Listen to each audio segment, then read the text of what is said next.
Hello and welcome to my next episode. Today is a shorter day because it's a Wednesday, so I'm running again.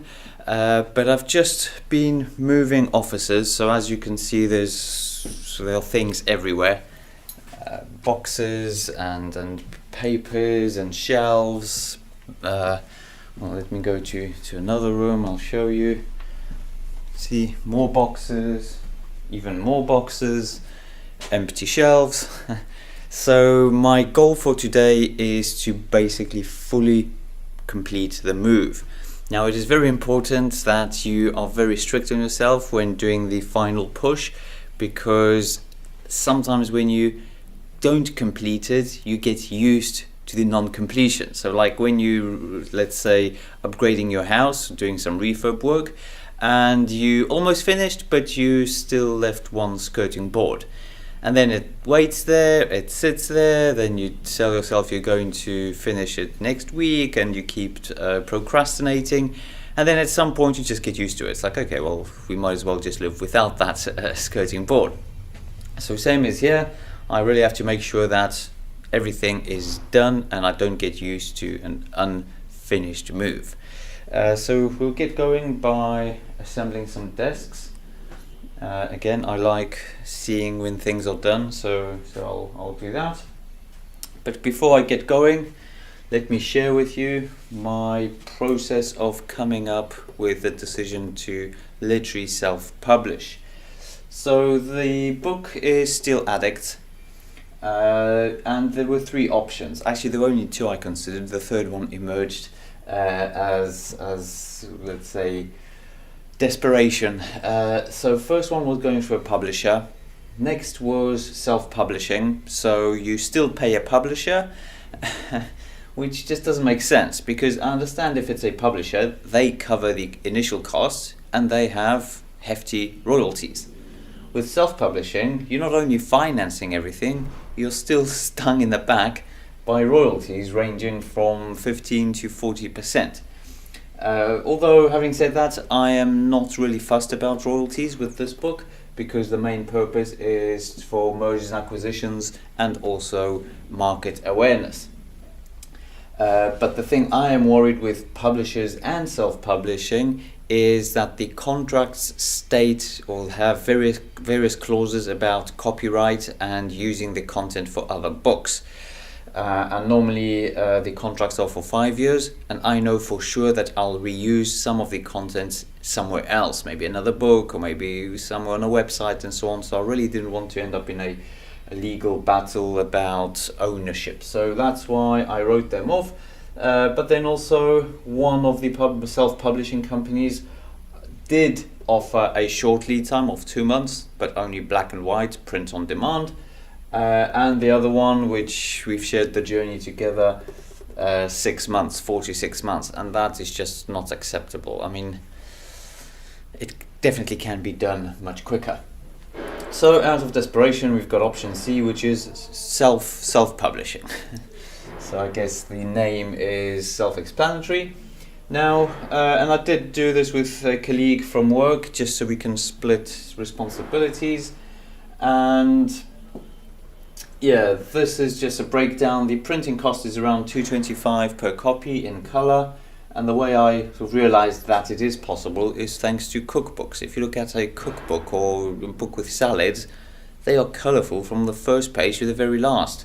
So and they sell for like $4.99. So how come it is not possible to print at low costs, which was the case here? They said no, it's going to be very, very expensive. So if we have a retail price of $7.99 and we put it on Amazon, they charge 25%, although I think it's closer to 30, because I've done a bit of research. So if we deduct the printing cost, then we're still left with some money in it. Again, I'm not for the profits, it's more for the awareness in the market. But here are basically the steps required to publish a book. 9 and 10, and here obviously it's me in charge of this step, MK, and then my colleague Adam.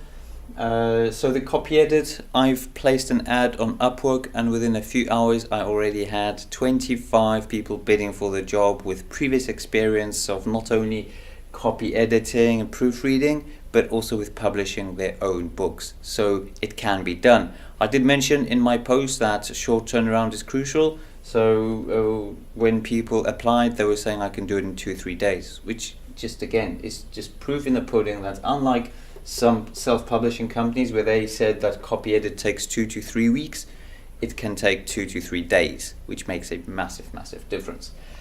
So these are the tasks. Here is the timeline. We've agreed various sort of stage deadlines, and hopefully we will make it all happen. But for now, let's get going with assembling the desks.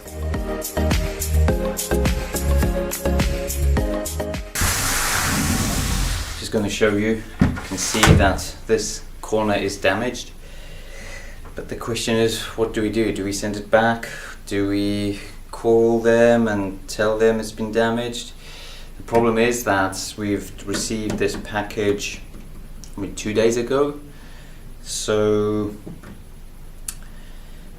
probably it's not covered because you have to check the contents before signing, but that's normally impossible because you would have to basically assemble the whole desk in front of the courier. Couriers never have time for it, so basically it's a grey area and it's always a tricky one, but oh well. How about the ones that are existing? Send them back? Is there an address to send them to? Are you able to dispose of them at all?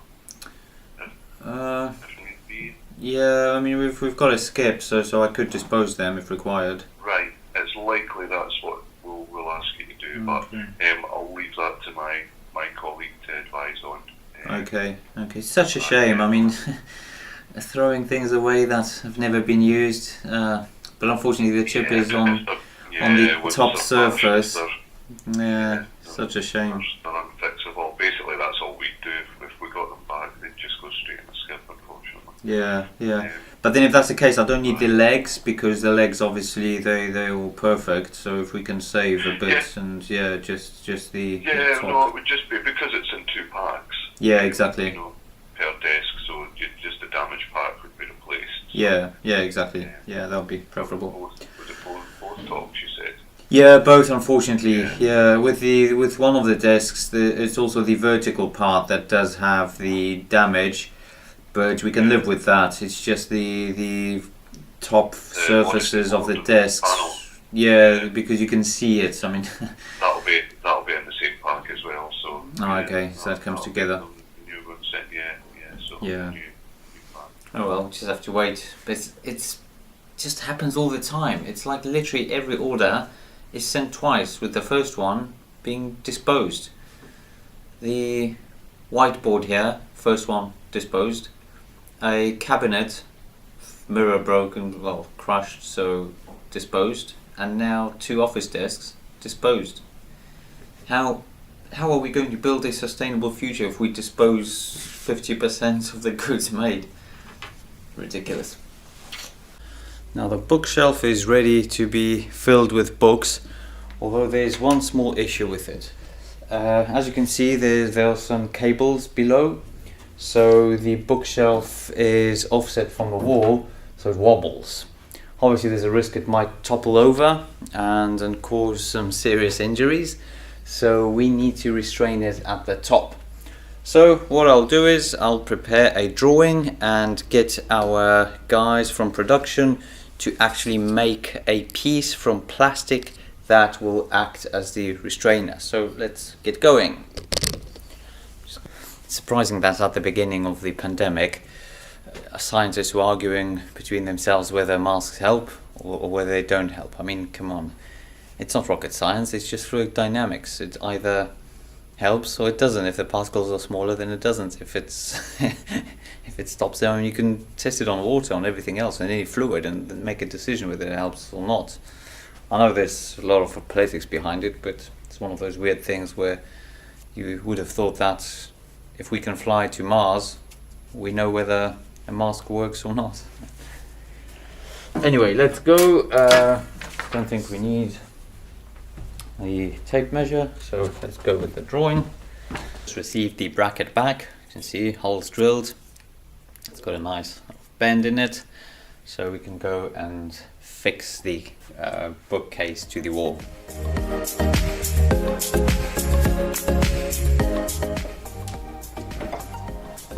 Okay, job done. I'll show you what the fuss was about.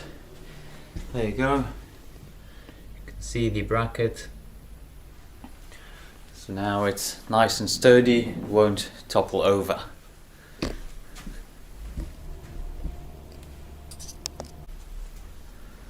I'm now ready to unpack my books. Luckily I took a photo of the layout, and also the shelves are all marked, so it should be much easier to determine what went where. Let's start with this one.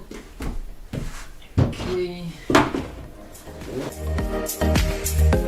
I've got this issue with this lock where it has been changed by mistake when moving the filing cabinet from one office to the other, but I did find a video on YouTube on how to unlock it, so let's give it a go.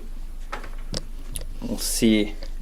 So I know there's a way where you stick in a ruler and push things aside, but the instruction here was to keep it tight as if you were to turn it, and then rotate the dials very slowly, and there should come a point where the dial sort of slips into position. Oh, there's the email. Yep, and then it's like it doesn't want to move. So indeed, yeah, it does feel like that. It's 1.5. And let's turn it slowly. 1.5. There we go. Wow. Why do they even make these locks? I mean, if I was able to just watch a video and then demonstrate live in front of you, then these locks are useless. Oh well, you've got a hack here for free. It's tea time. Excuse the mess behind, but I'm still in the process of sorting out various papers and filling up the filing cabinets after the move. But time for a quick break. So let me share with you some thoughts on solopreneurship.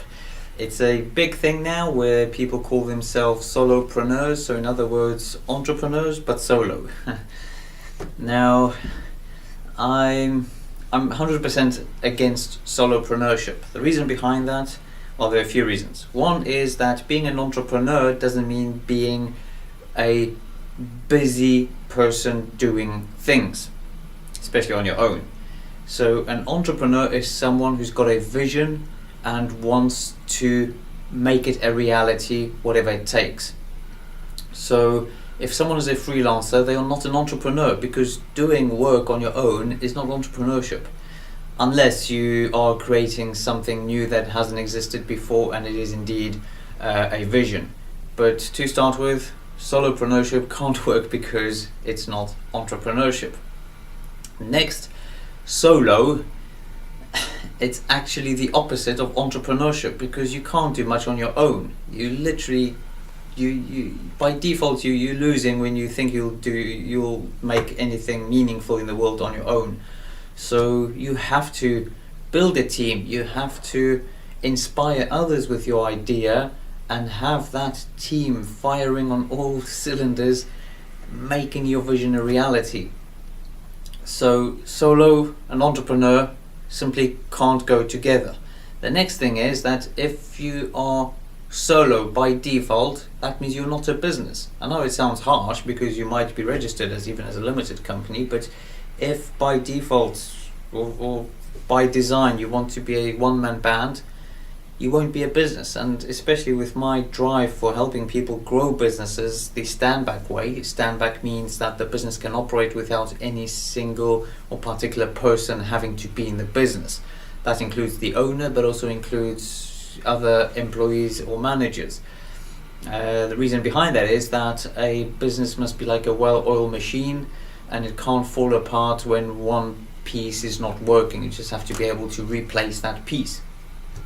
So if you are building a solo company, that's not a company, that's just a job, and it's probably the worst job ever, because you're not only doing what you are good at, but now you have to find customers, you have to be on all the platforms for freelancers, you have to do all the advertising yourself, and then you have to work and then still make sure customers are happy with your work and then start all over. So unfortunately, freelancing, as good as it sounds that you'll be able to work on the beach and type or draw, create stuff on your laptop with the sound of waves and some tropical trees above you, it's a great vision, but in reality it's very risky and unpredictable, because you don't know how many inquiries you're going to get, and you're basically at the mercy of your customers. So indeed you don't have a boss now, which is probably the desired freedom achieved, but suddenly your bosses are your customers. They decide when you work, they point fingers at you, they tell you what is wrong, how you should improve, and moreover, even if you do a good job, sometimes even not because of your fault, something doesn't work out well, you get a negative review. So that really stings. So for that reason, solopreneurship, it's not a way forward. Just forget about it. Either be an employee somewhere with flexible hours, or working from home arrangements. You'll be free to then work on the beach, but at least you know every single month you have a paycheck.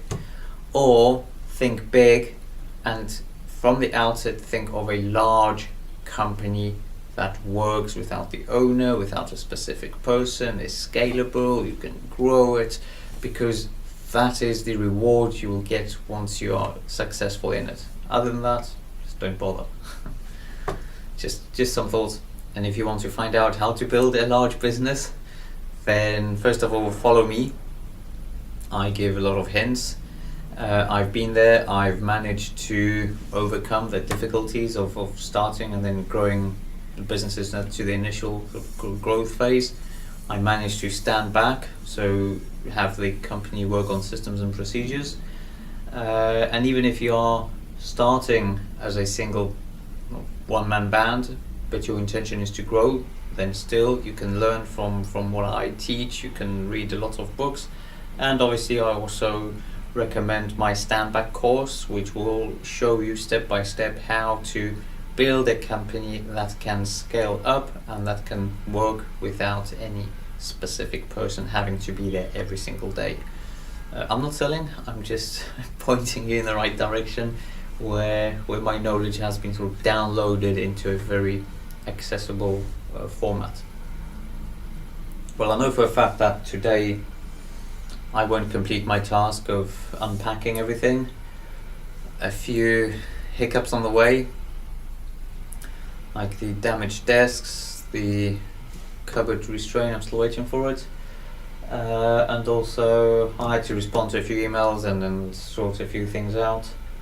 I still want to go to the other unit just to have my daily walk around, just to say hello and see how people are doing. And then get going. And my trainer just texted me that we're meeting somewhere else, and I just need to give him the heads up. Yeah, 10 minutes away from where we normally meet, which should be fine. So yeah, hopefully my legs are ready, although they do feel a bit stiff after a long weekend of a lot of exercising. So we'll see how that goes.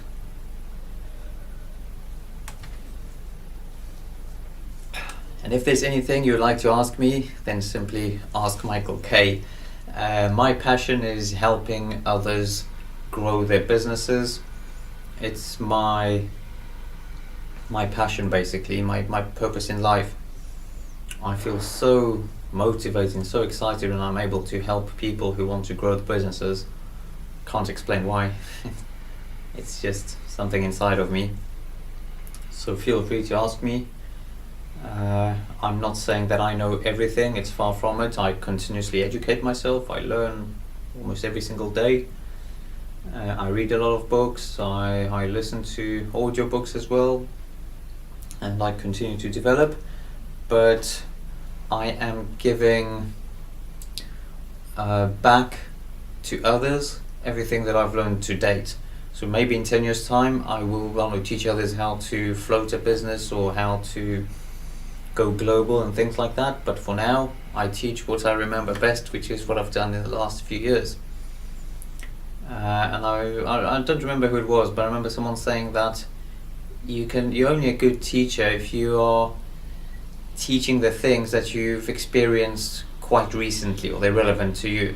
So if we asked, I don't know, let's say Bill Gates how to build a business from scratch, he won't remember. He won't be the right person to ask, because he might even give the wrong advice, saying that, well, you have to employ hundreds of people to start with and build a good team starting with 100 employees, which for him is easily done, but for anyone starting a business that is almost impossible. So that's why it's better to ask people who have done it relatively not so long ago. So that's why I am the right person to ask. If you want to grow from a few people to around 30-50 people, then I'm your man. If you want to ask me how to grow from 3,000 people to 10,000 people, I won't be able to help you yet. Maybe one day, but not today. So yeah, if there's anything you'd like to find out, then just ask Michael K, and I'll be more than happy to help.